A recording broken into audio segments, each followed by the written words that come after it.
आप देख रहे हैं आज तक, आपके साथ हूं मैं नेहा बाथम। आज तक के ऑपरेशन पटियाला हाउस में हुए खुलासे की एक बार फिर से पुष्टि हुई है और इस बार पुष्टि करने वाला है खुद मारपीट का पीड़ित कन्हैया। कन्हैया का एक नया वीडियो सामने आया है जिसमें वो कबूल कर रहा है कि उसके साथ वकीलों ने पटियाला हाउस कोर्ट में पेशी के दौरान मारपीट की थी। कन्हैया के इस नए वीडियो में पटियाला हाउस कोर्ट में अपने साथ हुई घटना की वो आप बीती बता रहा है। माना यही जा रहा है कि यही बयान कन्हैया ने सुप्रीम कोर्ट द्वारा मामले में बनाई गई कमेटी के सामने भी दिया था। तो कन्हैया का ये नया वीडियो जिसमें वो बता रहा है कि किस तरह से उसके साथ मारपीट की गई, वकीलों ने उसको मारा। कई ऐसे भी लोग थे जो वकीलों की वेशभूषा में आए थे वहां पर उसे मारने। पुलिस ने हालांकि बीच बचाव की कोशिश की, लेकिन कई पुलिस वालों पर भी वो इल्जाम लगा रहा है। ये कहता हुआ दिख रहा है कि कुछ पुलिस वाले वहां पर सिर्फ दर्शक बने खड़े रहे, उसे बचाने की कोशिश नहीं की। मेरे पैर में चोट लगी, कन्हैया ने कहा, और साथ ही उसने ये भी बताया कि जिस तरह से उसके साथ की गई उसे बचाया जा सकता था। और इस वक्त आम आदमी पार्टी के नेता आशुतोष हमारे साथ जुड़ गए हैं, साथ ही बीजेपी के नेता नलिन कोहली हमारे साथ जुड़ गए हैं। सबसे पहले आशुतोष, आपसे मेरा ये सवाल कि जिस तरह से वकीलों पर पहले भी कन्हैया ने आरोप लगाया था, अब एक बार फिर से उसका ये नया वीडियो सामने आया है जिसमें पुलिस के रोल और साथ ही किस तरह से वहां पर उसके साथ मारपीट की गई, ये उसने बताया। आशुतोष जी,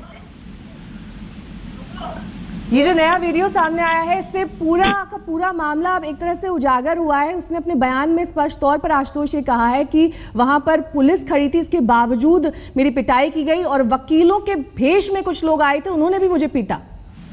इस पूरे घटनाक्रम के 3 पहलू हैं। पहली बात तो यह है कि पुलिस, जब सुप्रीम कोर्ट ने कहा था कि पूरी तरीके से सुरक्षा दी जानी चाहिए, पुलिस ने कहा कि उन्होंने जबरदस्त बंदोबस्त कर लिया। उसके बाद कन्हैया पर किस तरीके से मारपीट हुई और क्यों पुलिस वाले नहीं बचा पाए, ये पहला सवाल है। दूसरा सवाल ये कि कोर्ट रूम के अंदर और कोर्ट प्रीमाइसेस के अंदर उसके साथ मारपिटाई की गई और पुलिस वाले वहां पे मूक दर्शक बने रहे, उन लोगों ने रोकने का प्रयास क्यों नहीं किया, ये घटना का दूसरा पहलू है। तीसरी बात यह है कि उसके बाद जब सुप्रीम कोर्ट के तमाम ऑब्जर्वर्स आते हैं, वो उनके साथ भी धक्का मुक्की होती है, उनको गाली गलौज किया जाता है और उसके बाद में जब पुलिस कमिश्नर साहब से पूछा जाता है तो वो कहते हैं हाँ मामूली सी धक्का मुक्की हुई थी और वो अगर ज्यादा कुछ कार्रवाई करते तो शायद वहां मामला ज्यादा बिगड़ सकता था।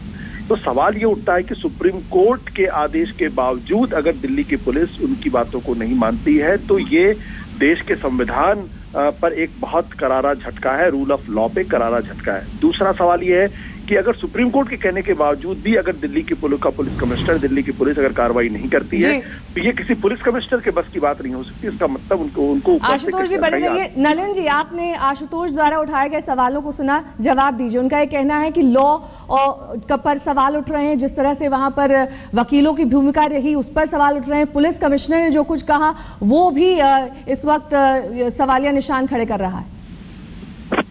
मैं आशुतोष जी के सवालों का जवाब नहीं, मैं पूरे घटनाक्रम पर ही बोलूंगा, क्योंकि आशुतोष जी अब एक नेता है तो उनका अधिकार है कि वो अपनी बातें रखें। वैसे ही मेरा अधिकार है कि मैं अपनी बात जी चलिए। हाँ, तो एक एक करके चलते हैं। ये सही है कि वहां जो हुआ वो उचित नहीं था, सही नहीं था। वहां पर उस घटना में कई लोग, मीडिया की भी मारपीट दिखी है और कहीं ना कहीं वहां पर लॉ की जो स्थिति थी वहां बिगड़ गई। इस मामले को लेकर उच्चतम न्यायालय, सुप्रीम कोर्ट ने ऑलरेडी एक प्रकार से नोटिस कार्रवाई शुरू की है, वो कल से भी चल रही है। पुलिस ने भी अब कुछ अरेस्ट किए हैं, ये अब ड्यू प्रोसेस ऑफ लॉ के तहत आ चुका है। इसमें जो कन्हैया का वर्जन है वो उनका बयान तो जायज होगा ही, क्योंकि वो इसमें इन द सेंस उनका एक वर्जन होना ही है। इसके साथ इश्यू क्या होगा कि एविडेंस क्या है। वो एविडेंस, वीडियो क्लिपिंग्स कई चैनलों के पास है, I am sure that would come.